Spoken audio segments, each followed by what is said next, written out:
한국 시어머니의 집착이 외국인 며느리를 벼랑 끝으로 몰았습니다. 아이 5은 낳아야 한다는 말에 꿈을 포기해야 할 위기에 처했죠. 그런데 시어머니의 진짜 속마음은 무엇이었을까요? 오늘 이 이야기는 한국 가족 문화의 진정한 가치가 무엇인지 보여줍니다. 여러분, 영상 끝까지 놓치지 마시고 지금 구독과 좋아요, 알림 설정해 주시면 더 많은 감동 스토리를 가장 먼저 만나보실 수 있습니다. 말도 안 되는 일이 벌어졌습니다. 한국 시어머니가 며느리에게 손주를 5명 낳아달라고 요구했습니다. 꿈을 포기하라며 출산을 강요하는 어머니, 과연 그 진심은 무엇이었을까요? 결국 한 외국인 며느리는 믿기 어려운 선택을 하게 됩니다. 여러분, 안녕하십니까? 오늘 소개해드릴 이야기의 주인공은 키르기스스탄에서 온 다리아입니다. 그녀가 한국에 와서 겪은 일들은 정말 놀라움 그 자체였죠. 다리아는 서울에서 한국인 남편을 만나 결혼했는데 한국의 전통적인 가족 문화와 시어머니와의 관계는 그녀에게 큰 도전이었습니다. 모국에서는 음악을 전공하고 항상 무대에 서는 꿈을 키웠던 그녀였지만 한국에서는 새로운 삶을 위해 제과제빵 자격증에 도전하는 중이었습니다. 다리아의 목소리로 직접 들어볼까요? 저는 키르기스스탄에서 음악을 공부했어요. 피아노를 전공했고 작은 무대에서 연주하는 것이 제 꿈이었습니다. 하지만 한국에 와서는 모든 게 달라졌죠. 언어도 다르고 문화도 다르고 무엇보다 가족의 개념이 정말 달랐어요. 다리아가 처음 시어머니를 만났을 때 그녀는 따뜻한 미소로 맞아주셨습니다. 그러나 시간이 지날수록 시어머니의 기대가 점점 커지는 걸 느꼈죠. 한국 며느리로서의 역할, 집안일, 그리고 무엇보다 아이에 대한 기대가 그녀를 압박했습니다. 시어머니는 처음에는 우리 예쁜 며느리라고 불러주셨어요. 그런데 결혼 한 달이 지나자 아기는 언제 가질 거냐는 질문이 시작됐습니다. 제가 아직 한국어도 제대로 못하고 적응하기도 바쁜데 말이죠. 다리아의 하루는 분주했습니다.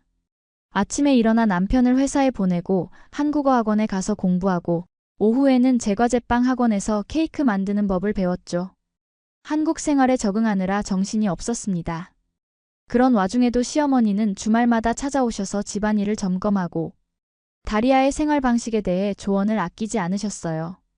어느 날은 제가 만든 키르기스스탄 전통 음식을 시어머니께 대접했어요. 그런데 한국 음식을 배워야지, 이런 건 우리 입맛에 안 맞아라고 하시더라고요. 그때 정말 상처받았습니다. 내 정체성을 부정당한 느낌이었거든요. 다리아는 하루하루 견디며 한국 문화를 이해하려 노력했습니다. 시어머니의 마음도 알려고 했고 남편과의 관계도 소중히 지켜나갔죠. 그녀는 가끔 고향 생각에 눈물을 흘리기도 했지만 새로운 삶에 희망을 품고 있었습니다. 그러던 어느 날 가족 모임에서 시어머니가 한 말은 다리아의 세계를 뒤흔들어 놓았습니다. 다리아와 남편이 결혼한 지 6개월이 되던 날이었죠. 다리아야, 우리 집안은 대대로 자식을 많이 낳았어. 할머니는 아들만 5이었고 나도 3형제를 낳았지. 너도 아기 5은 낳아야 해. 그래야 진짜 가족이지. 그 말을 들은 순간 다리아는 귀를 의심했습니다. 5명의 아이라니요? 1명도 아직 없는데 5명을 어떻게 낳고 키우란 말인가요? 게다가 그녀는 아직 자신의 꿈을 포기할 준비가 되어 있지 않았습니다. 어머니, 지금은 제과제빵 자격증도 따야 하고 한국어도 더 배워야 해서. 그러자 시어머니의 표정이 굳어졌습니다. 자격증? 그런 거 필요 없어. 애 낳고 키우는 게 여자의 일이지. 내 나라에선 어떻게 하는지 모르겠지만 우리나라에선 그래. 그날 저녁 다리아는 처음으로 남편에게 속마음을 털어놓았습니다. 여보, 나 정말 이해가 안 돼.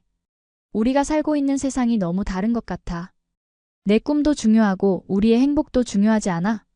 남편은 난처한 표정으로 다리아의 손을 잡았습니다. 엄마는 우리가 행복하길 바라시는 거야. 단지 표현 방식이 좀 다를 뿐이야. 조금만 참아주면 안 될까? 그 말에 다리아는 깊은 한숨을 내쉬었습니다. 참는 것만이 해결책일까요? 자신의 꿈과 정체성을 포기하고 시어머니의 기대에 맞춰야만 할까요? 다리아의 마음속에 갈등이 깊어지기 시작했습니다. 그 후로 시어머니의 간섭은 더욱 심해졌습니다. 매주 주말마다 찾아오셔서 다리아의 일거수일투족을 확인하셨죠. 다리아의 옷차림부터 음식 취향, 심지어는 친구 관계까지 모든 것에 의견을 내셨습니다. 다리아야, 그런 옷은 좀 그렇지 않니? 우리나라 며느리들은 이렇게 입지 않아. 이런 음식 먹으면 몸이 차서 아기 잘 안 생겨. 이것 좀 먹어봐. 보약이야. 그 외국인 친구들하고 자주 만나지 마. 한국 친구들 사귀어야지. 매일같이 반복되는 지적에 다리아는 점점 자신감을 잃어갔습니다. 한국에서 가장 견디기 힘든 것은 자신을 위한 공간이 없다는 것이었죠. 키르기스스탄에서는 자유롭게 피아노를 치고 친구들과 어울리고 자신만의 시간을 가질 수 있었는데 말입니다. 특히 시어머니가 다리아 몰래 산부인과 예약을 한 날은 정말 충격이었어요. 다리아가 한국어 학원에서 돌아오자 시어머니가 기다리고 계셨습니다. 오늘 3시에 산부인과 예약해놨어. 같이 가자. 네. 제가 아픈 것도 아닌데 왜요? 검사 받아보는 거지. 왜 아기가 안 생기는지 알아봐야지. 다리아는 당황했지만 거절할 수 없었습니다. 한국에서는 어른의 말씀을 거역하는 것이 큰 결례라는 것을 알고 있었기 때문이죠. 그래서 억지로 시어머니를 따라 병원에 갔습니다. 의사 선생님은 다리아의 건강 상태가 좋다고 말했습니다. 특별한 문제는 없네요. 건강하시니 걱정 마세요. 아직 결혼한 지 얼마 안 되셨으니 조급해하지 마시고 자연스럽게 기다려보세요. 그 말을 들은 시어머니는 만족스럽지 않은 표정이었습니다. 병원을 나오면서 다시 한번 다리아에게 말했습니다. 몸이 차니까 그래. 보약 좀 먹어야겠다. 그날 밤 다리아는 남편에게 속상한 마음을 털어놓았습니다. 난 마치 아기 생산 기계 같아. 시어머니는 내가 누구인지, 내 꿈이 뭔지 전혀 관심이 없어. 남편은 미안한 표정으로 다리아를 안아주었습니다. 미안해. 우리 문화가 좀 그래. 특히 엄마 세대는 더 그렇지. 하지만 엄마가 널 진심으로 걱정해서 그러는 거야. 다리아는 그 말에 고개를 저었습니다. 진심으로 걱정한다면 내 마음도 알아줘야 하는 거 아닐까?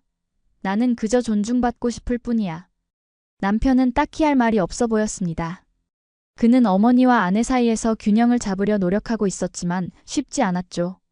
한국의 전통적인 가족 문화 속에서 다리아가 느끼는 압박감을 완전히 이해하기는 어려웠을 겁니다. 그런데 그때 남편이 조심스럽게 말을 꺼냈습니다. 다리아, 사실 나도 5명의 아이는 부담스러워. 우리 형편에 그렇게 많은 아이를 어떻게 키우겠어? 하지만 엄마에게 직접 그런 말을 할 수가 없어. 시간이 지나면 엄마도 이해하실 거야. 그 말에 다리아는 조금이나마 위안을 받았습니다. 적어도 남편은 자신의 편이었으니까요. 하지만 여전히 시어머니의 기대와 자신의 꿈 사이에서 갈등하고 있었죠. 다음 날 다리아는 제과제빵 학원에 갔습니다. 학원은 그녀에게 유일한 탈출구였습니다. 케이크를 만들고 쿠키를 굽는 동안에는 모든 고민을 잊을 수 있었거든요. 그곳에서는 그녀가 외국인이 아니라 그저 제빵을 배우는 학생일 뿐이었습니다. 학원 강사님은 다리아의 재능을 높이 평가했습니다. 다리아 씨, 정말 손재주가 좋네요. 이런 디자인은 생각지도 못했어요. 독특하고 아름다워요. 그 말을 들은 다리아는 가슴이 뭉클해졌습니다. 오랜만에 누군가가 그녀의 능력을 인정해 주었기 때문이었죠. 집에 돌아오는 길 다리아는 생각했습니다. 나는 단순한 며느리나 아내가 아니야. 나만의 꿈과 재능이 있어. 그걸 포기할 수는 없어. 하지만 집에 돌아오니 시어머니가 또 와 계셨습니다.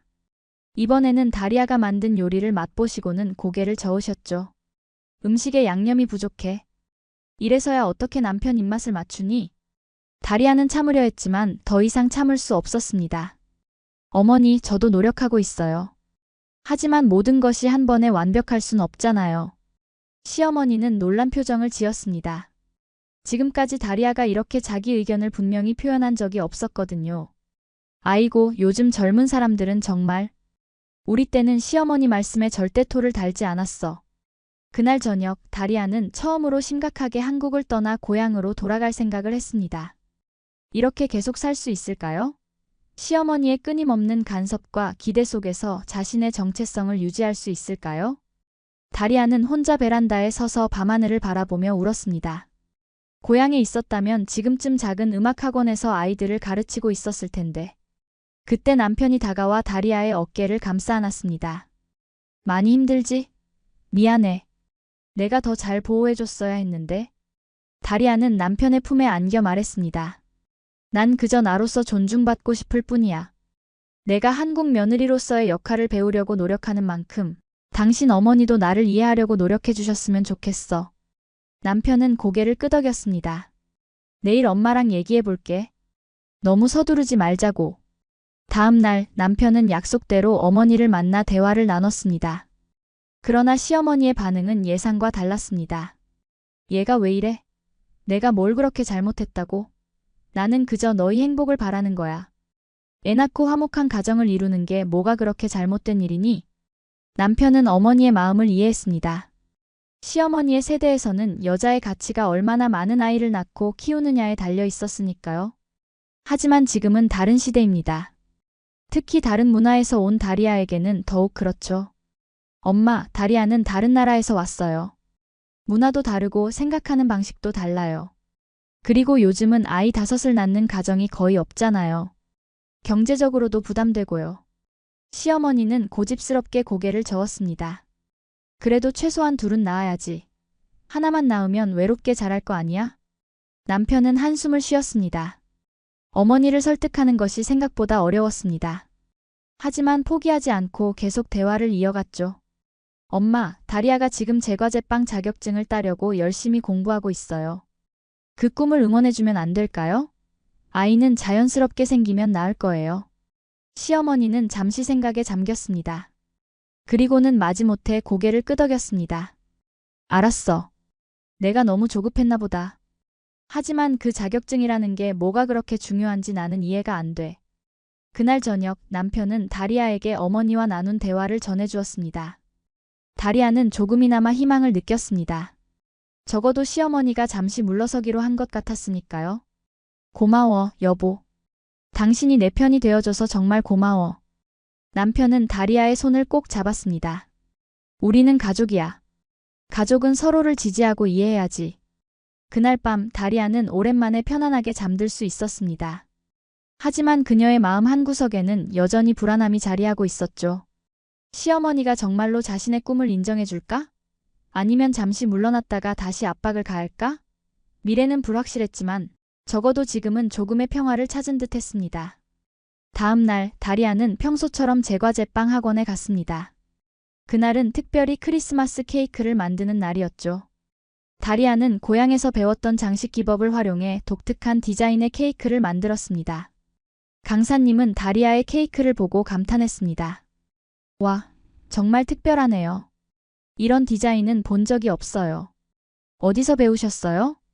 다리아는 자랑스럽게 대답했습니다. 제 고향에서는 결혼식 케이크를 이렇게 장식해요. 작은 꽃들이 행복과 다산을 상징한다고 해서요. 그 말에 문득 다리아는 깨달았습니다. 다산이라는 단어가 떠오르니 시어머니가 생각났던 것이죠. 어쩌면 시어머니가 아이를 많이 낳으라고 하는 것도 그녀 나름대로 다리아에게 행복을 바라는 마음에서일지도 모릅니다. 학원에서의 성취감에 힘입어 다리아는 집에서도 케이크와 쿠키를 만들기 시작했습니다. 남편은 다리아가 만든 디저트를 맛보며 항상 칭찬을 아끼지 않았죠. 정말 맛있어. 너는 재능이 있어. 그런 남편의 말에 다리아는 용기를 얻었습니다. 내 재능을 인정받을 수 있을까? 언젠가 내 작은 카페를 열 수 있을까? 그러던 어느 날 다리아는 용기를 내어 시어머니께 자신이 만든 쿠키를 선물하기로 했습니다. 어쩌면 이것이 서로를 이해하는 시작점이 될 수도 있을 것 같았거든요. 다리아는 정성껏 키르기스스탄 전통 문양을 본 떡 쿠키를 장식했습니다. 시어머니 댁에 방문했을 때 다리아는 조심스럽게 쿠키 상자를 내밀었습니다. 어머니, 제가 직접 만든 쿠키예요. 맛 좀 봐주세요. 시어머니는 의아한 표정으로 상자를 열어보았습니다. 알록달록한 문양의 쿠키를 보고 놀란 듯했죠. 어머, 이걸 내가 직접 만들었어? 다리아는 긴장한 채로 고개를 끄덕였습니다. 시어머니가 한 입 빼어 물자 그녀의 표정이 밝아졌습니다. 와, 정말 맛있구나. 이렇게 예쁘게 만들 줄 알았으면 진작 만들어 오라고 했을 텐데. 다리아는 시어머니의 반응에 안도했습니다. 처음으로 시어머니가 자신의 능력을 인정해 준 것 같아서요. 그때 다리아는 용기를 내어 자신의 꿈을 이야기해 보기로 했습니다. 어머니, 사실 저는 제과제빵 자격증을 따서 작은 카페를 열고 싶어요. 제가 만든 케이크를 많은 사람들이 맛볼 수 있으면 좋겠고, 언젠가는 어머니도 제 가게에서 자랑스럽게 케이크를 드셨으면 좋겠어요. 시어머니의 표정이 잠시 굳어졌습니다. 하지만 이내 부드러워졌죠. 그런 꿈이 있었구나. 하긴 요즘 젊은 사람들은 다 그런 꿈이 있지. 그리고 시어머니는 이내 익숙한 질문을 던졌습니다. 그런데 애는 언제 나올 건데? 다리아는 속으로 한숨을 쉬었지만 포기하지 않았습니다. 지금은 자격증에 집중하고 있어요. 그리고 아이는 자연스럽게 생기면 낳을 생각이에요. 어머니처럼 좋은 할머니가 있으면 아이도 행복하게 클 수 있을 거예요. 그 말에 시어머니의 표정이 조금 누그러졌습니다. 그래. 요즘 세상이 많이 달라졌지. 우리 때는 생각지도 못했던 일들이 많아. 비록 시어머니가 완전히 이해하지는 못했지만 적어도 다리아의 말에 귀를 기울이기 시작했다는 점은 작은 승리였습니다. 다리아는 이것이 첫 걸음이라고 생각했습니다. 서로를 이해하는 데는 시간이 필요하니까요. 그날 이후 다리아는 더욱 열심히 제과제빵 공부에 매진했습니다. 그리고 집에서도 자주 케이크와 쿠키를 만들어 시어머니께 보냈죠. 처음에는 그저 맛있다는 반응이었지만 점점 시어머니도 다리아의 재능을 인정하기 시작했습니다. 이번 거는 정말 맛있었어. 어떻게 만든 거니? 이런 거 파는 가게 있으면 장사 잘 될 것 같은데. 그런 말들이 다리아에게는 큰 힘이 되었습니다. 비록 여전히 아이에 대한 이야기가 나오곤 했지만 예전처럼 집요하게 강요하지는 않았거든요. 몇 주 후 다리아의 제과제빵 학원에서 발표회가 열렸습니다. 학생들이 자신이 만든 케이크와 디저트를 전시하고 평가받는 자리였죠. 다리아는 키르기스스탄과 한국의 문화를 결합한 독특한 디자인의 케이크를 준비했습니다. 발표회 당일 다리아는 긴장했습니다. 특히 남편과 시어머니가 함께 오겠다고 했기 때문이죠. 시어머니가 자신의 작품을 어떻게 평가할지 두려웠습니다. 발표회장에 들어서자 많은 사람들이 다양한 디저트를 구경하고 있었습니다. 다리아는 자신의 케이크를 전시대에 조심스럽게 올려놓았습니다. 그녀가 만든 케이크는 한국의 전통 문양과 키르기스스탄의 문양이 어우러진 독특한 디자인이었습니다. 상단에는 작은 꽃들로 장식되어 있었고 가장자리에는 두 나라를 상징하는 문양이 새겨져 있었죠. 남편이 도착했을 때 다리아는 반갑게 맞이했습니다. 그런데 시어머니가 보이지 않았습니다. 다리아는 조금 실망했지만 이해했습니다. 어쩌면 시어머니에게는 이런 행사가 중요하지 않을 수도 있으니까요. 어머니는 어디 계세요? 아, 엄마는 조금 늦는데. 지금 오는 중이야.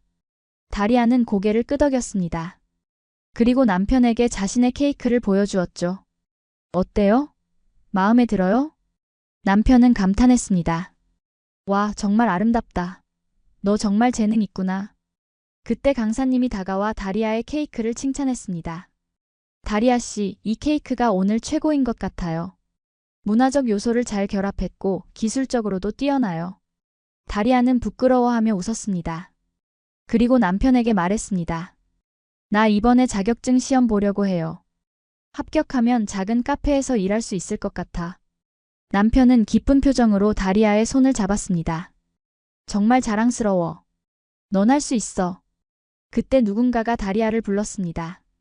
돌아보니 시어머니가 서 있었습니다. 다리아는 놀라움을 감추지 못했습니다. 시어머니가 정말로 왔다니. 어머니, 오셨네요. 시어머니는 고개를 끄덕이며 다리아의 케이크를 바라보았습니다. 그리고 잠시 말없이 케이크를 관찰했죠. 다리아는 긴장된 마음으로 시어머니의 반응을 기다렸습니다. 마침내 시어머니가 입을 열었습니다.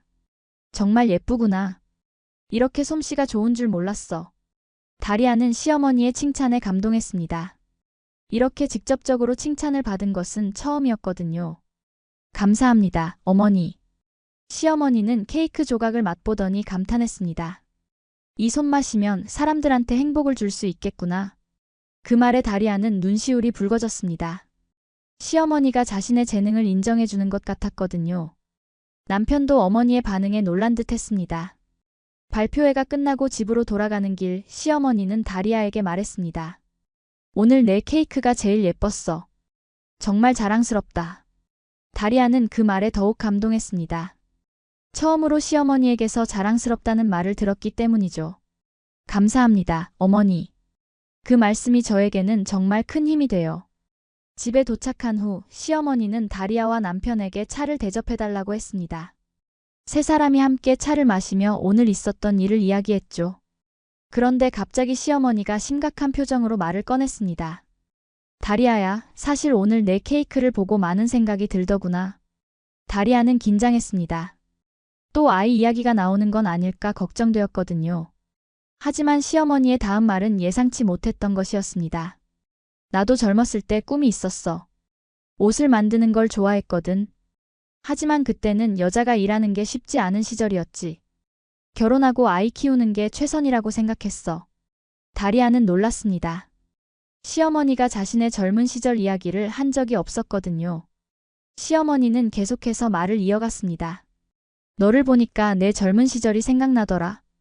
그래서 더 조급했던 것 같아. 네가 나처럼 꿈을 포기하게 될까봐 걱정했나 봐. 다리아는 혼란스러웠습니다. 하지만 어머니는 제가 자격증 공부하는 걸 반대하셨잖아요. 시어머니는 고개를 저었습니다. 그게 아니라 네가 꿈만 쫓다가 가정을 소홀히 하게 될까봐 걱정했던 거야. 내 경험으로는 그 둘을 함께 하기가 너무 어려웠거든. 다리아는 시어머니의 마음을 이해하기 시작했습니다. 시어머니는 자신의 경험에 비추어 다리아를 걱정했던 것이었습니다. 단지 표현 방식이 다리아에게는 압박으로 다가왔던 거죠. 그날 밤 시어머니는 처음으로 다리아의 방에 조용히 찾아왔습니다. 다리아가 잠들기 전에 문을 노크하고 들어온 것이었죠. 다리아야, 잠시 얘기 좀 할 수 있을까? 다리아는 긴장했지만 고개를 끄덕였습니다. 시어머니는 다리아의 침대 가장자리에 앉아 말을 이었습니다. 오늘 내 케이크를 보고 정말 놀랐어. 네가 그렇게 재능이 있는 줄 몰랐거든. 그리고 내 인생도 소중하지. 엄마가 너무 조급했구나. 다리아는 시어머니의 말에 눈물이 났습니다. 그동안 얼마나 이 말을 듣고 싶었던가요? 자신의 존재와 꿈을 인정받고 싶었던 마음이 드디어 받아들여진 것 같았습니다. 어머니, 감사합니다. 저도 어머니를 이해하려고 노력할게요. 그리고 약속드릴게요. 제 꿈을 이루면서도 가족을 소홀히 하지 않을 거예요. 시어머니는 다리아의 손을 잡았습니다. 네가 행복해야 우리 아들도 행복하고 나도 행복해. 그동안 너무 고집스러웠던 것 같아 미안하구나. 그 순간 다리아와 시어머니 사이에 작은 울타리가 허물어진 것 같았습니다. 서로를 이해하고 존중하는 첫걸음을 내디딘 것이죠. 그 후로 다리아와 시어머니의 관계는 조금씩 변화하기 시작했습니다. 시어머니는 여전히 전통적인 가치관을 가지고 있었지만 다리아의 꿈을 방해하지 않았습니다. 오히려 응원해주기도 했죠. 다리아야, 이번 주 자격증 시험이지? 잘 될 거야. 어머니가 응원할게. 다리아는 시어머니의 변화에 감사했습니다. 그리고 더욱 열심히 공부했죠. 자격증 시험날 다리아는 긴장했지만 자신감도 있었습니다. 그동안 얼마나 열심히 준비했는지 자신이 제일 잘 알았으니까요. 시험장에 들어가기 전 다리아는 남편과 시어머니의 응원 메시지를 받았습니다. 최선을 다해. 넌 할 수 있어. 그 메시지가 다리아에게 큰 힘이 되었습니다. 시험은 생각보다 어려웠지만 다리아는 침착하게 모든 문제를 풀었습니다. 실기시험에서는 그동안 연습했던 대로 케이크를 만들고 장식했죠. 시험관들은 다리아의 독특한 디자인에 감탄했습니다. 이런 디자인은 처음 봤네요. 문화적 요소를 잘 활용하셨군요. 시험이 끝나고 집에 돌아온 다리아는 지친 몸을 이끌고 소파에 앉았습니다. 그때 시어머니가 전화를 걸어왔습니다. 시험 어땠어? 많이 힘들었지? 다리아는 시어머니의 관심에 감동했습니다. 네, 어려웠지만 최선을 다했어요. 결과는 2주 후에 나온대요. 시어머니는 다리아를 격려했습니다. 잘했을 거야. 나는 내 실력을 믿어. 2주 후 드디어 자격증 시험 결과가 발표되었습니다. 다리아는 떨리는 마음으로 결과를 확인했습니다. 그리고 환호성을 질렀습니다. 합격한 것이었죠. 다리아는 바로 남편에게 전화했습니다. 여보, 나 합격했어. 정말 믿어지지 않아. 남편은 기뻐하며 축하했습니다. 와, 정말 축하해. 너는 정말 대단해. 다음으로 다리아는 시어머니에게 전화했습니다. 어머니, 제가 자격증 시험에 합격했어요. 시어머니의 목소리도 기쁨으로 가득했습니다. 정말? 와, 축하한다. 내가 알았지, 넌 할 수 있을 거라고. 다리아는 시어머니의 진심 어린 축하에 가슴이 따뜻해졌습니다. 이제 정말 한 가족이 된 것 같은 느낌이었거든요. 자격증을 취득한 후 다리아는 작은 베이커리 카페에 취업하게 되었습니다. 그곳에서 그녀는 자신만의 스타일로 케이크와 쿠키를 만들 수 있었죠. 손님들은 다리아가 만든 독특한 디자인의 디저트를 좋아했습니다. 이런 디자인은 처음 봤어요. 정말 특별해요. 이 쿠키에 그려진 무늬는 무슨 의미인가요? 다리아는 손님들에게 키르기스스탄의 문화와 한국 문화를 결합한 자신만의 스타일을 설명하며 즐거워했습니다. 일을 하면서 그녀는 진정한 행복을 느꼈습니다. 자신의 재능을 인정받고 사람들에게 기쁨을 줄 수 있다는 것이 얼마나 보람찬 일인지 깨달았거든요. 시어머니도 가끔 카페에 찾아와 다리아의 일하는 모습을 지켜보았습니다. 처음에는 어색했지만 점점 시어머니도 다리아의 일을 자랑스러워하기 시작했습니다. 어느 날 시어머니가 동네 친구들을 데리고 카페에 왔습니다. 그리고 자랑스럽게 소개했죠. 이게 우리 며느리가 만든 거야. 진짜 맛있지? 친구들은 감탄했습니다. 와, 정말 솜씨가 좋구나. 복 받았네. 이런 며느리를 두다니. 그 말에 시어머니는 더욱 자랑스러워했습니다. 다리아는 그런 시어머니의 모습을 보며 행복했습니다. 드디어 자신의 가치를 인정받은 것 같은 느낌이었거든요. 그날 카페 일을 마치고 집에 돌아왔을 때 다리아는 시어머니로부터 전화를 받았습니다. 다리아야, 이번 주말에 시간 있니? 내가 옷 만드는 법을 알려주고 싶어. 다리아는 놀랐습니다. 시어머니가 옷 만드는 법을 알려준다고요? 네, 시간 있어요. 정말요? 제가 배워도 될까요? 시어머니는 웃으며 대답했습니다. 그럼 너처럼 손재주 좋은 사람이라면 금방 배울 거야. 내가 젊었을 때 꿈꿨던 일이니까 너에게 알려주고 싶어. 다리아는 감동했습니다. 시어머니가 자신의 젊은 시절 꿈을 다리아와 나누고 싶어 한다는 것은 큰 의미가 있었습니다. 서로를 더 깊이 이해하게 된 증거였죠. 주말에 다리아는 시어머니의 집을 찾았습니다. 시어머니는 오래된 재봉틀과 천들을 준비해 놓고 있었습니다. 이건 내가 결혼하기 전부터 가지고 있던 거야. 너무 오래돼서 좀 낡았지만 아직 잘 돌아가. 다리아는 시어머니의 젊은 시절 이야기를 들으며 옷 만드는 법을 배웠습니다. 시어머니의 솜씨는 정말 대단했습니다. 섬세하고 정확한 바느질, 창의적인 디자인. 다리아는 시어머니에게서 새로운 면을 발견했습니다. 어머니, 정말 실력이 대단하세요. 왜 이걸 직업으로 삼지 않으셨어요? 시어머니는 잠시 생각에 잠겼다가 대답했습니다. 그때는 여자가 일하는 게 쉽지 않았어. 특히 결혼하고 아이가 있으면 더더욱. 그리고 시어머니가 반대하셨지. 다리아는 그 말에 놀랐습니다. 시어머니도 자신과 비슷한 경험을 했던 것이었습니다. 그래서 저에게 그렇게 하신 거예요? 시어머니는 고개를 저었습니다. 처음에는 그랬을지도 몰라. 하지만 내 케이크를 보고 생각이 바뀌었어. 넌 정말 재능이 있고 그걸 포기하게 하고 싶지 않았거든. 다리아는 시어머니의 진심을 느꼈습니다. 그리고 더욱 가까워진 느낌이었죠. 그날 이후 다리아와 시어머니는 종종 함께 시간을 보냈습니다. 다리아는 제빵 기술을 시어머니에게 가르쳐주고 시어머니는 바느질 기술을 다리아에게 알려주었죠. 서로의 재능을 나누며 더욱 깊은 유대감을 형성했습니다. 그렇게 6개월이 지났습니다. 다리아는 베이커리 카페에서 인정받는 파티쉐가 되었습니다. 손님들은 다리아가 만든 디저트를 찾았고 그녀의 독특한 디자인은 카페의 특징이 되었죠. 사장님은 다리아의 능력을 높이 평가했습니다. 다리아 씨, 우리 카페의 매출이 20% 이상 올랐어요. 다 당신 덕분이에요. 다리아는 자신의 가치를 인정받는 것에 행복했습니다. 그리고 더 큰 꿈을 꾸기 시작했죠. 언젠가 내 가게를 열 수 있을까? 어느 날 카페 사장님이 다리아에게 중요한 제안을 했습니다. 다리아 씨, 우리 가게가 분점을 내려고 해요. 그곳에 메인 파티쉐로 일해볼 생각 없어요? 메뉴 구성도 당신이 주도적으로 할 수 있고요. 다리아는 그 제안에 기뻤지만 한편으로는 걱정도 되었습니다. 더 많은 책임을 지게 될 텐데 과연 자신이 잘 해낼 수 있을까요? 그리고 더 많은 시간을 일에 투자해야 한다면 가족과의 시간은 어떻게 될까요? 고민 끝에 다리아는 남편과 상의하기로 했습니다. 남편은 다리아의 이야기를 듣고 기뻐했습니다. 와, 정말 대단해. 당연히 받아들여야지. 이건 내 꿈을 향한 큰 발걸음이야. 다리아는 여전히 걱정이 되었습니다. 하지만 시간이 더 필요할 것 같아. 우리 시간이 줄어들 텐데. 남편은 다리아의 손을 잡았습니다. 걱정 마. 나도 도울 수 있어. 우리는 팀이잖아. 다리아는 남편의 지지에 용기를 얻었습니다. 그리고 시어머니에게도 이 소식을 알리기로 했죠. 예전 같았으면 두려웠겠지만 이제는 달랐습니다. 시어머니가 자신의 꿈을 존중해준다는 것을 알고 있었으니까요.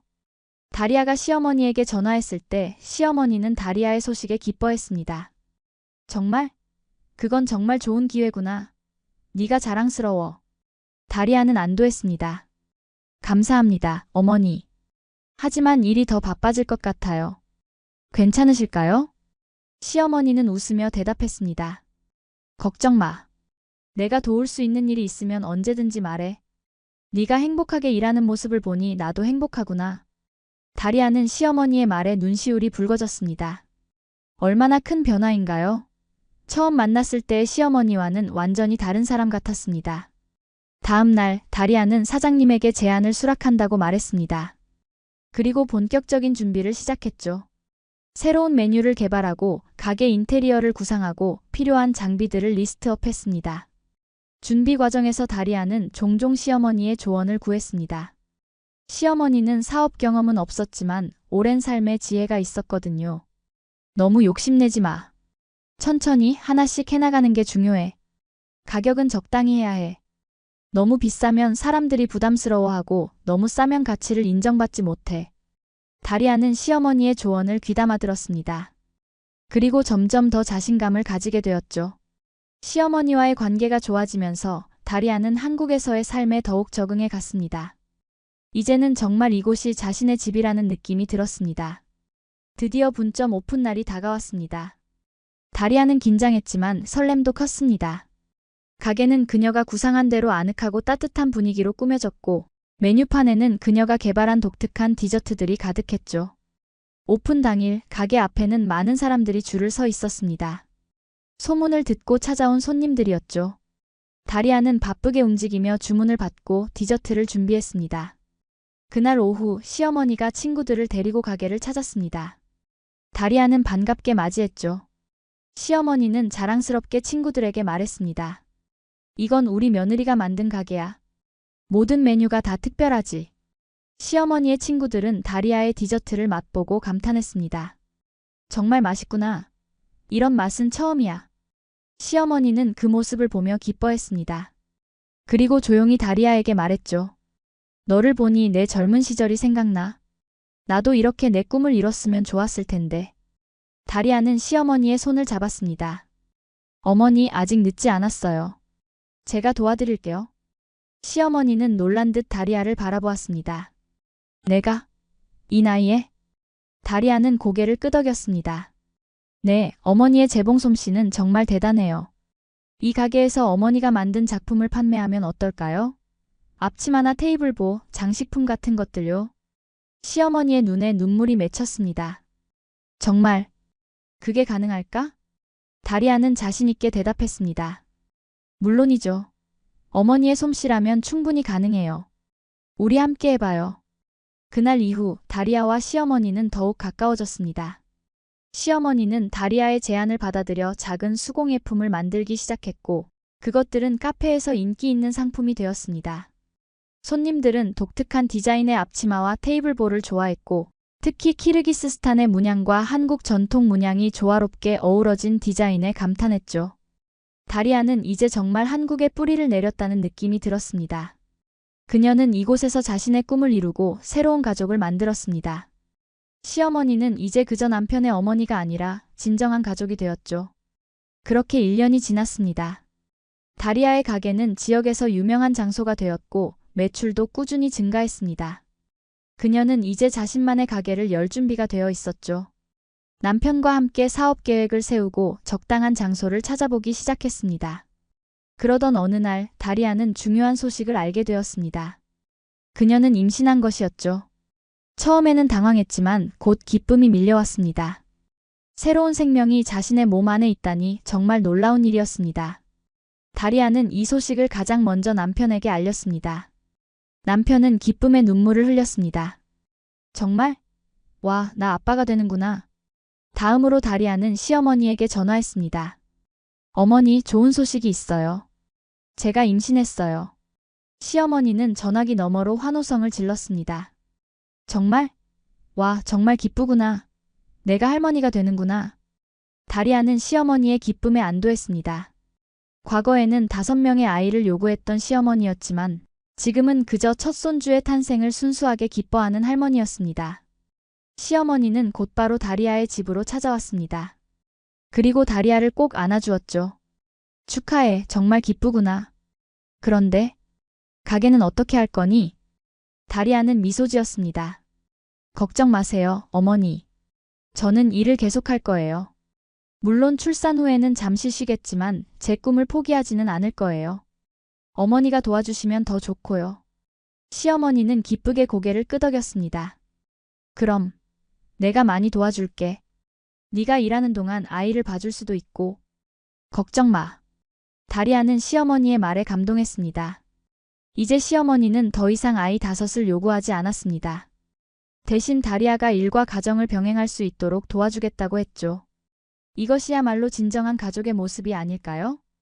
몇 달 후 다리아는 건강한 남자아이를 출산했습니다. 아이는 한국인 아빠와 키르기스스탄인 엄마를 닮아 무척 예쁜 아이였습니다. 시어머니는 손주를 보고 눈물을 흘렸습니다. 정말 예쁘구나. 우리 가족의 새로운 희망이야. 다리아는 아이를 안고 시어머니를 바라보았습니다. 어머니 감사합니다. 제가 한국에 와서 가장 큰 선물은 어머니와 같은 가족을 만난 거예요. 시어머니는 미소 지었습니다. 나도 고맙구나. 너를 통해 많은 것을 배웠어. 젊은 시절의 꿈을 다시 찾게 해줘서 고마워. 시간은 빠르게 흘러갔습니다. 다리아의 아들 민준이는 이제 3살이 되었습니다. 활발하고 똑똑한 아이로 자라고 있었죠. 다리아는 출산 후 6개월 동안 휴식을 취한 뒤 다시 일을 시작했습니다. 그리고 드디어 자신만의 베이커리 카페를 열게 되었습니다. 가게 이름은 두 나라의 맛이었습니다. 한국과 키르기스스탄의 문화가 어우러진 공간이었죠. 다리아가 만든 디저트와 시어머니가 만든 수공예품이 함께 판매되는 특별한 장소였습니다. 오픈날 많은 사람들이 축하해주러 왔습니다. 다리아의 학원 강사님, 이전 직장 동료들, 그리고 물론 가족들이요. 시어머니는 특별히 키르기스스탄 전통 의상을 입고 왔습니다. 다리아를 위해 직접 만든 것이었죠. 이건 내가 특별히 너를 위해 만든 거야. 내 나라의 전통을 존중하고 싶어서. 다리아는 그 옷을 보고 감동했습니다. 시어머니가 얼마나 변했는지를 보여주는 증거였으니까요. 이제 시어머니는 다리아의 문화를 존중하고 그것을 자신의 것과 조화시키려 노력하고 있었습니다. 가게는 큰 성공을 거두었습니다. 사람들은 다리아의 독특한 디저트와 아늑한 분위기를 좋아했죠. 특히 시어머니가 만든 수공예품은 예상 밖의 인기를 끌었습니다. 젊은 세대들이 그 독특한 디자인에 반했던 것이죠. 시어머니는 이제 일주일에 몇 번씩 가게에 와서 일을 돕곤 했습니다. 때로는 민준이를 돌봐주기도 하고 때로는 수공예품을 만들기도 했죠. 다리아와 시어머니는 이제 진정한 동반자가 되었습니다. 어느 날 지역 신문사에서 다리아의 가게를 취재하러 왔습니다. 다문화 가정의 성공 스토리를 다루는 특집 기사였죠. 기자는 다리아에게 한국에서의 경험과 성공 비결에 대해 물었습니다. 처음에는 정말 힘들었어요. 문화적 차이도 크고 언어도 달랐으니까요. 특히 시어머니와의 관계가 가장 어려웠습니다. 기자는 궁금해했습니다. 그런데 어떻게 그 어려움을 극복하셨나요? 다리아는 잠시 생각하다가 대답했습니다. 서로를 이해하려고 노력했어요. 제가 한국 문화를 이해하려고 노력한 만큼 시어머니도 저를 이해하려고 노력하셨죠. 그리고 우리는 서로의 꿈을 존중하게 되었어요. 시어머니는 그 말을 듣고 고개를 끄덕였습니다. 맞아요. 처음에는 내 방식만 고집했어요. 하지만 다리아를 통해 다른 시각을 배우게 되었죠. 이제는 우리가 서로 다르다는 것이 약점이 아니라 강점이라고 생각해요. 기자는 감동한 듯 했습니다. 정말 아름다운 이야기네요. 마지막으로 한마디 해주신다면? 다리아는 미소 지었습니다. 가족이란 서로를 이해하고 존중하는 관계라는 걸 저는 한국에서 배웠습니다. 출산, 전통, 시집살이라는 단어보다 중요한 건 서로의 꿈과 고통에 귀 기울이는 것이라는 걸요. 시어머니는 다리아의 손을 잡았습니다. 그리고 우리는 서로에게 배웁니다. 나이가 많다고 해서 항상 옳은 것은 아니에요. 때로는 젊은 세대에게 배울 것도 많죠. 그 기사는 큰 반향을 일으켰습니다. 많은 다문화 가정들이 다리아의 가게를 찾아왔고 그녀의 이야기에 용기를 얻었습니다. 다리아는 자신의 경험을 나누며 그들을 격려했죠. 처음에는 모두 어려워요. 하지만 포기하지 마세요. 서로를 이해하려고 노력하면 반드시 좋은 결과가 있을 거예요. 시간이 더 흘러 다리아는 이제 한국에서 5년째 살고 있습니다. 그녀의 가게는 지역의 명소가 되었고 다문화 가정의 성공 모델로 자주 언급됩니다. 시어머니는 이제 수공예 교실을 열어 지역 주민들에게 전통 수공예를 가르치고 있습니다. 다리아는 가끔 고향을 생각하며 그리워하지만 이제 한국도 그녀의 진정한 집이 되었습니다. 그녀는 두 문화 사이에서 균형을 이루며 살아가고 있습니다. 민준이에게는 키르기스스탄의 문화도 가르치고 한국 문화도 알려주고 있죠. 시어머니는 더 이상 아이를 더 낳으라고 요구하지 않습니다. 대신 건강하고 행복하면 그게 최고지. 라고 말하곤 합니다. 다리아는 그 말에 깊이 공감합니다. 한국에서 만난 가족은 완벽하지 않았지만 진심이 오가는 법을 배운 공간이었습니다. 그리고 그 공간에서 다리아는 자신의 정체성을 잃지 않으면서도 새로운 문화에 적응하는 법을 배웠습니다. 다리아의 가게에는 매일 다양한 사람들이 찾아와 따뜻한 빵과 이야기를 나눕니다. 그녀는 이제 자신의 경험을 통해 다른 이들에게 희망을 주는 역할을 하고 있습니다. 가족이란 혈연만으로 정의되지 않아요. 서로를 이해하고 존중하는 마음, 그것이 진정한 가족의 의미죠. 이 이야기가 여러분께도 그런 따뜻한 이해의 마음을 전할 수 있기를 바랍니다. 여러분, 오늘 영상이 마음에 드셨다면 구독과 좋아요, 그리고 댓글 부탁드립니다. 여러분의 가족 이야기도 댓글로 공유해주세요. 다음 영상에서 또 만나겠습니다. 안녕하세요, 여러분. 오늘은 특별한 이야기를 들려드리려고 합니다.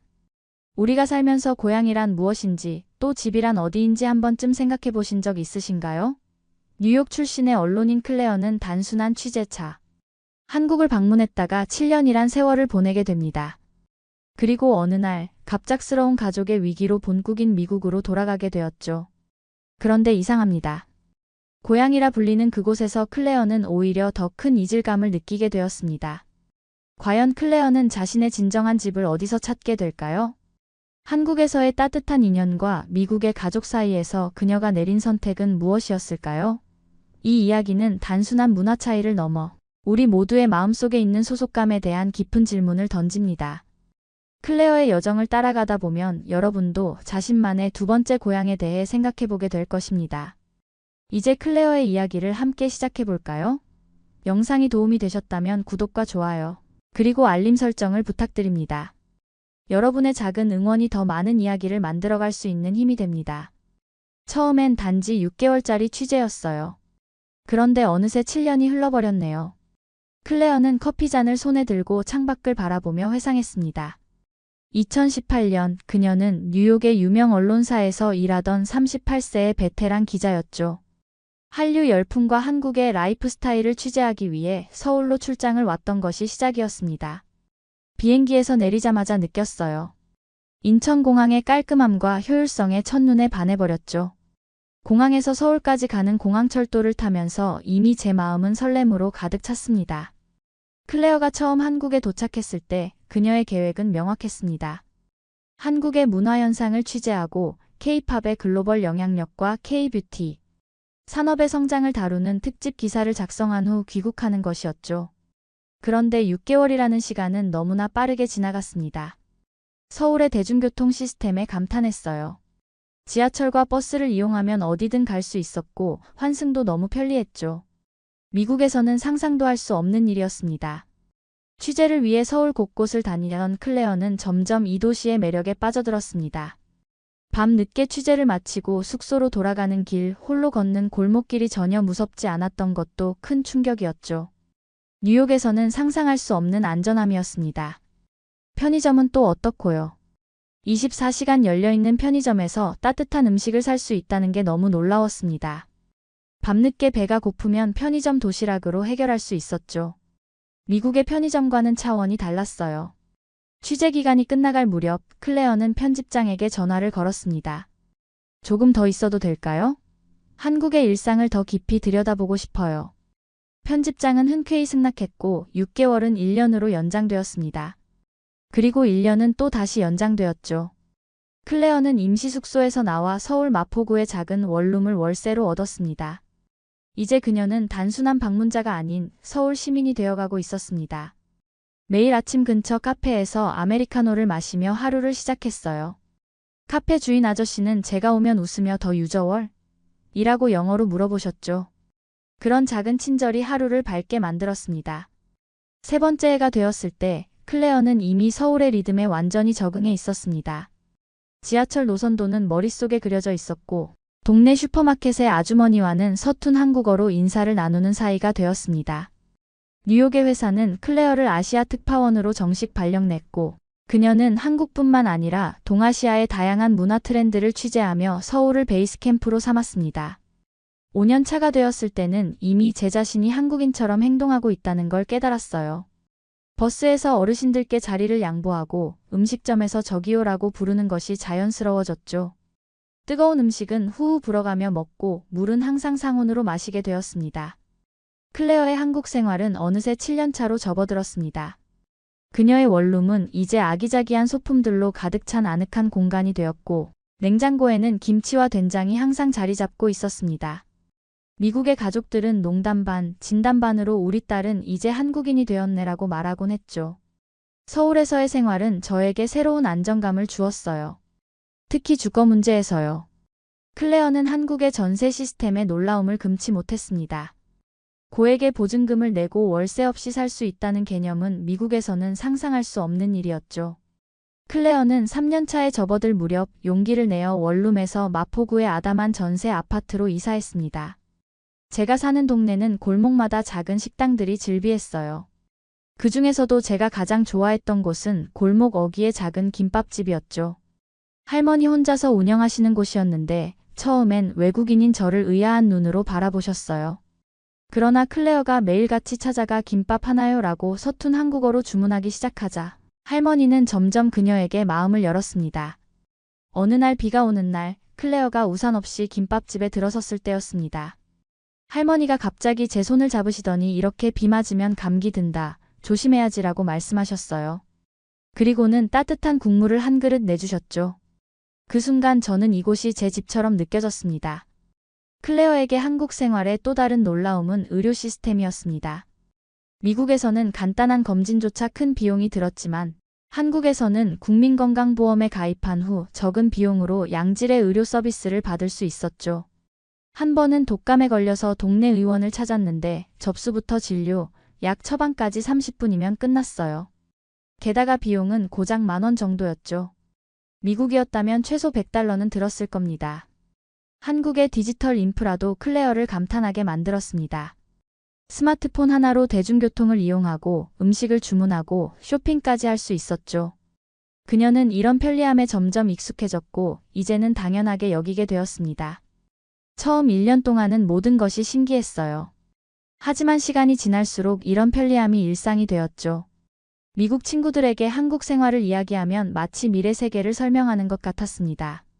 한국어 실력도 점점 늘었습니다. 처음에는 안녕하세요, 감사합니다 정도만 할 수 있었지만 4년 차가 되자 간단한 대화는 문제없이 할 수 있게 되었죠. 이웃들과 인사를 나누고 택배기사님과 대화를 하는 것도 가능해졌습니다. 언어가 늘수록 더 깊이 한국 문화를 이해할 수 있었어요. 특히 정이라는 개념은 영어로는 완전히 번역할 수 없는 것이었죠. 한국인들 사이의 깊은 연대감, 서로를 챙기는 마음. 이런 것들이 저를 감동시켰습니다. 클레어의 전세 계약이 5년 차에 갱신될 무렵 그녀는 이미 자신이 얼마나 한국에 뿌리를 내렸는지 깨달았습니다.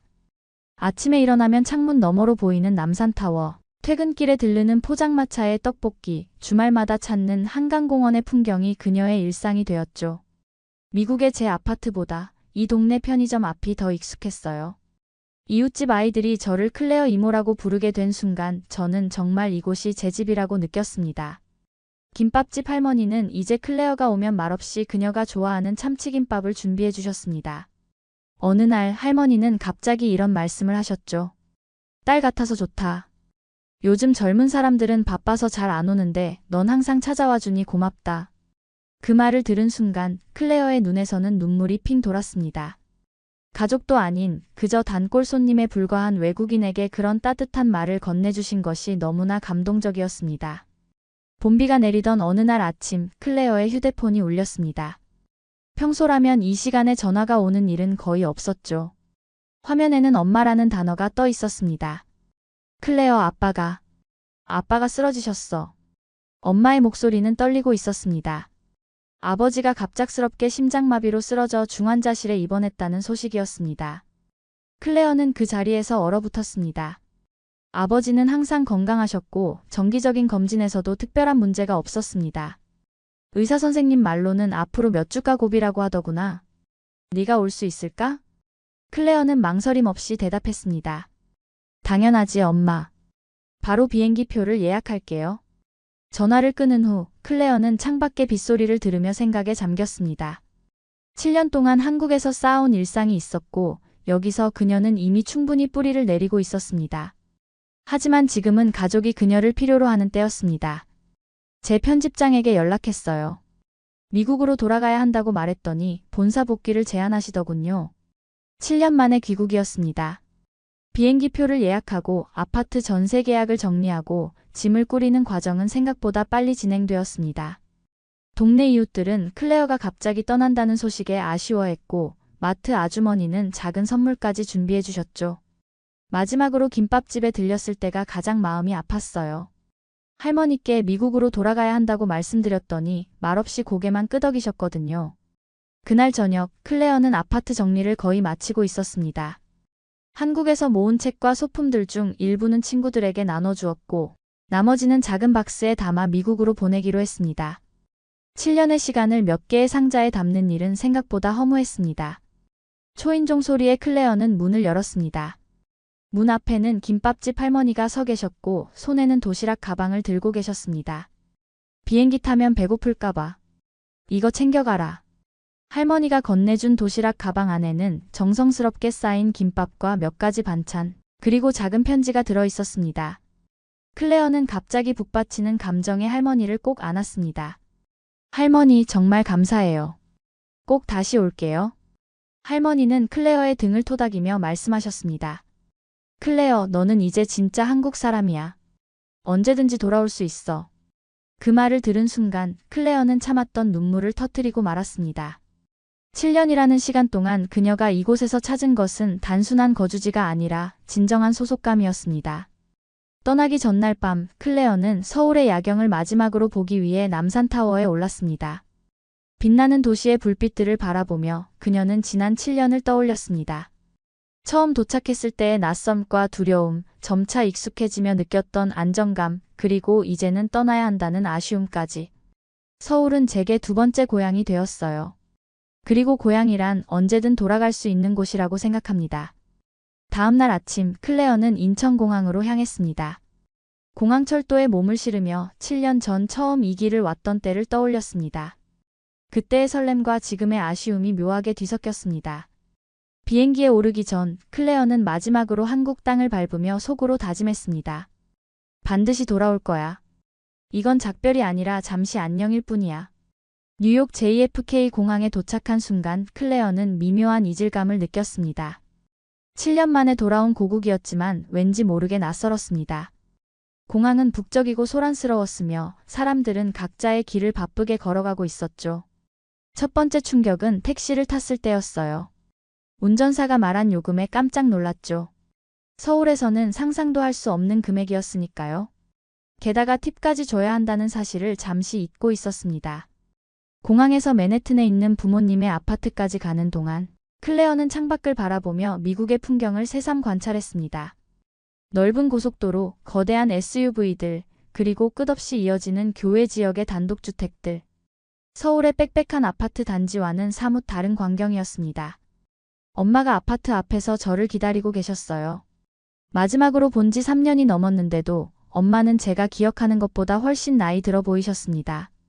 아마도 아빠의 병간호로 지치신 탓이겠죠. 클레어, 우리 딸. 드디어 집에 왔구나. 엄마의 포옹은 따뜻했지만 집이라는 단어가 클레어의 마음에 묘한 파문을 일으켰습니다. 이곳이 정말 그녀의 집이었을까요? 7년간 서울에서의 일상이 이제는 더 익숙했는데 말이죠. 아파트에 들어서자 오랜 기억들이 물밀듯이 밀려왔습니다. 거실의 가구 배치, 벽에 걸린 가족 사진들, 창가에 놓인 어머니의 화분들까지. 모든 것이 그대로였지만 클레어의 시선은 달라져 있었습니다. 아빠는 병원에 계셨고 우리는 바로 그곳으로 향했어요. 중환자실에 누워 계신 아빠를 보는 순간 지난 7년 동안 제가 곁에 없었다는 죄책감이 밀려왔습니다. 아버지는 창백한 얼굴로 누워 계셨지만 클레어를 보자 미소를 지으셨습니다. 그녀는 아버지의 손을 꼭 잡았습니다. 아빠, 제가 왔어요. 이제 곁에 있을게요. 의사를 만나 아버지의 상태에 대해 들은 후 클레어는 첫 번째 문화 충격을 경험했습니다. 의사는 치료 계획을 설명하면서 비용에 대해 언급했는데 그 금액은 클레어를 충격에 빠뜨렸습니다. 일주일간의 중환자실 입원비가 이미 수만 달러였어요. 한국에서는 상상도 할 수 없는 금액이었죠. 다행히 부모님께서는 의료보험이 있으셨지만 그래도 본인 부담금이 상당했습니다. 그날 저녁 클레어는 자신의 옛방에서 잠을 청했습니다. 벽에 붙은 대학 시절 포스터들, 책장에 꽂힌 오래된 책들 사이에서 그녀는 옛 자신과 지금의 자신 사이의 간극을 느꼈습니다. 다음 날 아침 커피를 마시러 근처 카페에 갔어요. $5짜리 아메리카노를 주문하고 카드를 내밀었죠. 계산대 앞에 놓인 팁 항아리를 보는 순간 저는 다시 한번 한국이 그리워졌습니다. 팁 문화는 클레어가 미국에 돌아와 적응해야 할 많은 것들 중 하나에 불과했습니다. 며칠 뒤 그녀는 간단한 건강검진을 위해 동네 의원을 찾았습니다. 접수대에서 보험카드를 내밀자 직원은 저에게 일련의 서류를 작성하라고 했어요. 서울에서는 간단한 접수만으로 진료를 받을 수 있었는데 여기서는 각종 서류와 동의서를 작성하는 데만 30분이 넘게 걸렸습니다. 의사를 만나기까지 또 1시간을 기다려야 했고 정작 진료 시간은 불과 10분에 불과했습니다. 클레어는 한국의 효율적인 의료 시스템이 얼마나 편리했는지 새삼 깨달았습니다. 2주 후에 병원에서 피검사 결과와 함께 청구서가 도착했어요. 봉투를 열어보고 저는 거의 기절할 뻔했습니다.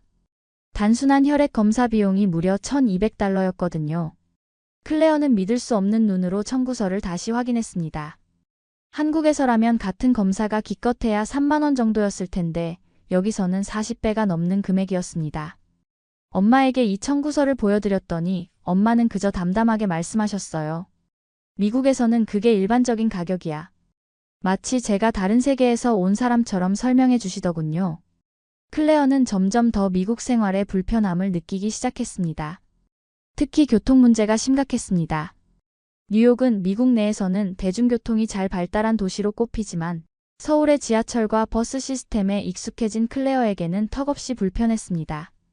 지하철은 지연이 잦았고 역 안내 시스템도 한국에 비하면 한참 뒤처져 있었어요. 버스는 더 심각했죠. 배차 간격이 길고 정확한 도착 시간을 알기도 어려웠습니다.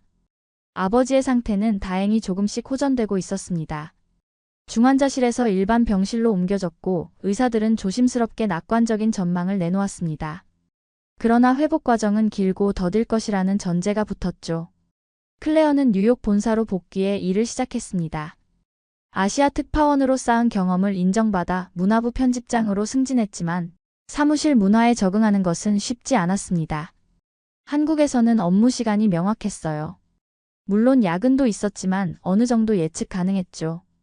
그런데 뉴욕에서는 언제든 일이 생길 수 있었고 늦은 밤에도 이메일을 확인해야 했습니다. 동료들과의 관계도 달랐습니다.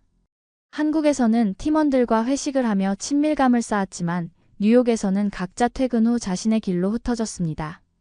그 개인주의적인 문화가 클레어에겐 낯설게 느껴졌죠. 어느 날 저녁 동료와 함께 식사를 하게 되었어요. 식당에 들어가자마자 웨이터가 물을 가져왔는데 얼음이 가득 들어 있었죠. 한국에서 상온의 물에 익숙해진 저는 순간 당황했습니다. 이런 사소한 차이들이 쌓여 내가 돌아온 나라가 이랬었나? 라는 생각이 들게 했어요. 미국의 인프라에 대한 실망도 컸습니다. 휴대폰 요금은 한국의 2배 이상이었고 인터넷 속도는 더 느렸습니다. 디지털 결제 시스템도 한국에 비해 한참 뒤처져 있어서 클레어는 오랜만에 현금과 수표를 사용하는 자신을 발견했습니다. 가장 충격적이었던 건 전기가 끊기는 경험이었어요. 폭우가 내린 다음 날 갑자기 아파트 단지 전체에 전기가 나갔죠. 무려 8시간 동안이나요? 한국에서는 상상도 할 수 없는 일이었습니다. 생활비의 차이도 심각했습니다. 승진으로 연봉이 올랐음에도 불구하고 뉴욕의 높은 물가는 클레어의 생활을 압박했습니다. 특히 주거비와 의료비, 그리고 식비가 한국에 비해 훨씬 높았죠. 슈퍼마켓에서 장을 볼 때마다 가격표를 보고 깜짝 놀랐어요. 과일과 채소 가격이 한국의 2배는 됐거든요. 반면 가공식품과 패스트푸드는 싸서 왜 미국에서 건강한 식습관을 유지하기가 어려운지 이해할 수 있었습니다. 아버지의 병간호와 직장 생활을 병행하면서 클레어는 또 다른 미국의 현실을 마주했습니다. 바로 일과 가정의 균형에 관한 문제였죠. 한국에서는 병가나 가족 돌봄 휴가가 비교적 관대했어요. 그런데 미국에서는 제한적이었죠. 아버지의 병원 방문을 위해 휴가를 쓸 때마다 상사의 눈치를 봐야 했습니다. 그럼에도 불구하고 클레어는 가족과 함께하는 시간을 소중히 여겼습니다. 특히 아버지의 회복 과정을 지켜보는 것은 그녀에게 큰 의미가 있었습니다. 아버지가 처음으로 병실에서 몇 걸음 걸었을 때 우리 가족 모두 눈물을 흘렸어요. 그 순간만큼은 모든 불편함이 사라지고 제가 돌아온 이유를 다시 한번 확인할 수 있었습니다. 하지만 일상이 자리를 잡아가면서 클레어의 마음속에는 한국에 대한 그리움이 조금씩 커져갔습니다. 특히 밤이 깊어 혼자 있을 때면 서울의 밤거리, 편의점의 불빛, 그리고 김밥집 할머니의 따뜻한 미소가 자꾸 떠올랐습니다. 가끔 유튜브에서 서울거리를 걷는 영상을 찾아봤어요. 화면 속 명동이나 홍대의 모습을 보면서 마치 그곳을 직접 걷고 있는 듯한 착각에 빠지곤 했죠. 클레어는 자신이 이방인이 된 기분이었습니다. 고향이라 불리는 미국에서 그녀는 오히려 더 큰 이질감을 느끼고 있었습니다. 그리고 그 감정은 날이 갈수록 더욱 선명해졌습니다.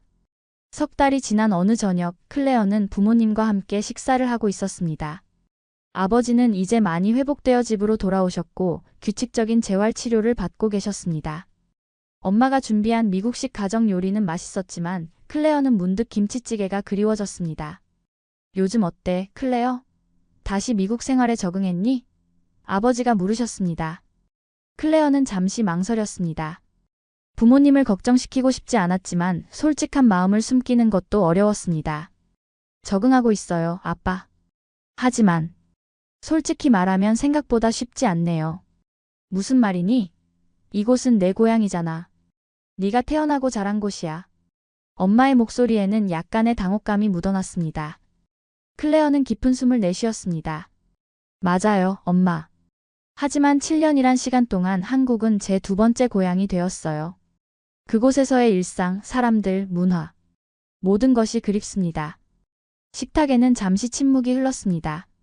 아버지는 생각에 잠긴 듯 와인잔을 돌리셨고 어머니는 살짝 굳은 표정으로 접시를 바라보고 계셨습니다. 이해해, 클레어.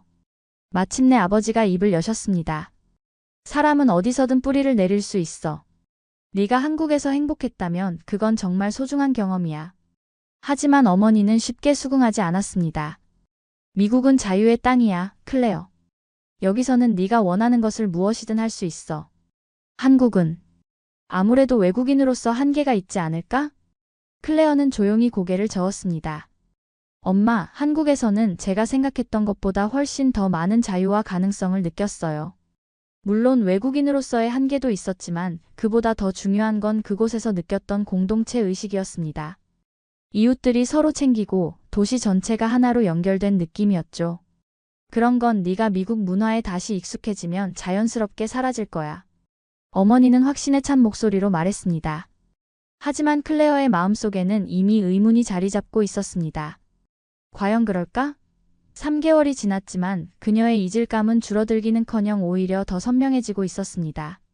그날 밤 클레어는 자신의 방에서 월급 명세서를 확인하고 있었습니다.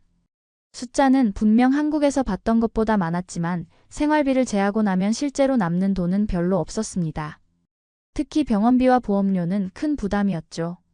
자존심 강한 클레어는 점점 말없이 병원 청구서에 쌓여가는 신용카드 잔액을 보며 한숨을 쉬었습니다. 밤이 깊어갈수록 클레어의 마음속에는 혼란이 커져갔습니다. 그녀는 노트북을 열고 서울의 날씨를 검색했습니다. 13시간의 시차를 두고 서울은 이제 아침을 맞이하고 있었습니다. 화창한 봄날이라는 일기예보를 보며 그녀는 한강공원을 산책하던 기억을 떠올렸습니다. 다음 날 클레어는 뉴욕의 한인 식당을 찾았습니다. 점심시간에 혼자 김치찌개를 먹으며 그녀는 서울에서의 기억들을 하나씩 되새겼습니다. 식당 주인 아주머니는 클레어가 유창한 한국어로 주문하는 것을 듣고 놀라워했습니다. 한국에서 오래 사셨나 봐요? 네, 7년 동안 서울에서 살았어요. 그러시다가 미국으로 돌아오셨군요. 고향이 그리우셨나 보네요. 클레어는 잠시 생각에 잠겼습니다. 사실, 지금은 오히려 한국이 더 그리워요. 아주머니는 이해한다는 듯 미소 지었습니다. 많은 교포들이 그런 말씀을 하세요. 두 나라 사이에서 마음이 흔들리는 거죠. 그 말은 클레어의 마음에 깊은 울림을 주었습니다.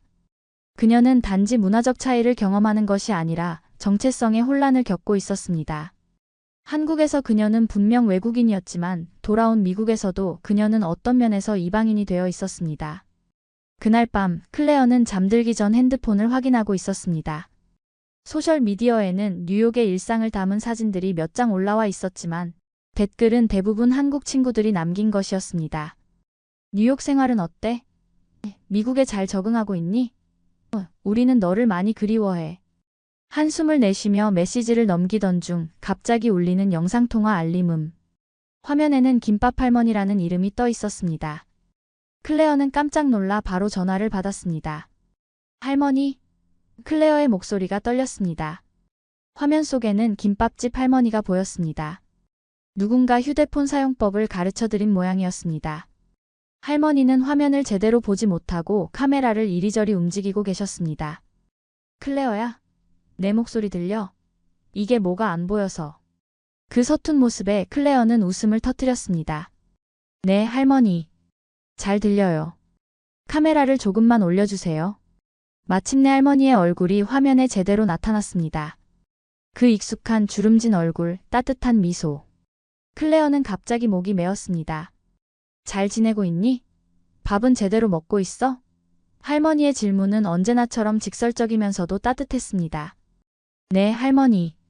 잘 지내고 있어요. 가족들과 함께 있으니까 좋네요. 그래. 그래야지. 가족이 제일 중요하지. 할머니는 잠시 침묵했다가 덧붙였습니다. 근데 여기 김밥집은 내가 없으니 허전하네. 이 동네는 아직 내 자리 비워두고 있어. 그 한마디에 클레어의 눈에서 눈물이 왈칵 쏟아졌습니다. 그동안 억누르고 있던 감정들이 한꺼번에 터져나왔습니다. 할머니. 저도 많이 그리워요. 그곳의 모든 것이요. 할머니는 화면 너머로 클레어의 눈물을 보며 안타까운 표정을 지었습니다. 울지 마, 클레어야. 네가 행복하면 그게 중요한 거야. 다녀오겠다 했는데 진짜 돌아가고 싶어졌어요. 클레어는 흐느끼며 말했습니다. 통화가 끝나고 클레어는 오랫동안 침대에 누워 천장을 바라보았습니다. 마음속에서는 복잡한 감정들이 소용돌이쳤습니다. 한편으로는 아버지의 건강이 걱정되었고 다른 한편으로는 한국으로 돌아가고 싶은 강한 열망이 있었습니다. 다음 날 아침 클레어는 부모님과 진지한 대화를 나누기로 결심했습니다. 아침 식사 테이블에서 그녀는 조심스럽게 입을 열었습니다. 아빠, 엄마. 솔직히 말씀드릴게요. 저는 한국으로 돌아가는 것을 진지하게 고민하고 있어요. 부모님의 표정이 굳어졌습니다. 특히 어머니는 충격을 받은 듯 했습니다. 하지만 왜? 내 경력, 여기서의 생활. 모든 게 안정되어 가고 있잖아. 어머니가 말했습니다. 클레어는 깊은 숨을 내쉬었습니다. 저도 알아요. 하지만 제 마음은 여전히 그곳에 있어요. 매일 밤 서울의 거리를 꿈꾸고 그곳에서의 일상을 그리워해요. 이건 단순한 향수병이 아니라 제 정체성과 관련된 문제예요. 아버지는 잠시 생각에 잠기더니 클레어의 손을 잡았습니다. 내가 아프지만 않았어도 넌 계속 그곳에서 행복하게 살았을 거야. 그렇지? 클레어는 고개를 끄덕였습니다. 아마도요. 그렇다면 내 선택을 존중해야겠구나. 나는 이제 많이 좋아졌어. 물론 네가 곁에 있어서 힘이 되었지만 내 인생은 내가 결정해야 해. 하지만 어머니는 쉽게 수긍하지 않았습니다. 클레어, 조금만 더 시간을 가져보지 않을래? 어쩌면 몇 개월 후에는 생각이 바뀔지도 몰라. 클레어는 미소를 지었습니다. 알겠어요, 엄마. 조금 더 생각해 볼게요. 그러나 그녀의 마음은 이미 정해져 있었습니다. 그날 밤 클레어는 서울의 아파트 매물을 검색하기 시작했습니다. 그리고 한국의 회사들의 이력서를 보내기 시작했습니다. 그녀의 경력과 한국어 실력은 분명 경쟁력이 있었습니다. 봄이 깊어가던 어느 날 클레어는 결정적인 소식을 받았습니다. 서울의 한 미디어 기업에서 문화 콘텐츠 디렉터 자리를 제안받은 것입니다. 연봉은 미국에서보다 조금 적었지만 생활비를 고려하면 충분했습니다. 무엇보다 그녀가 사랑했던 서울로 돌아갈 수 있는 기회였습니다. 클레어는 결국 한국행 편도 티켓을 구매했습니다.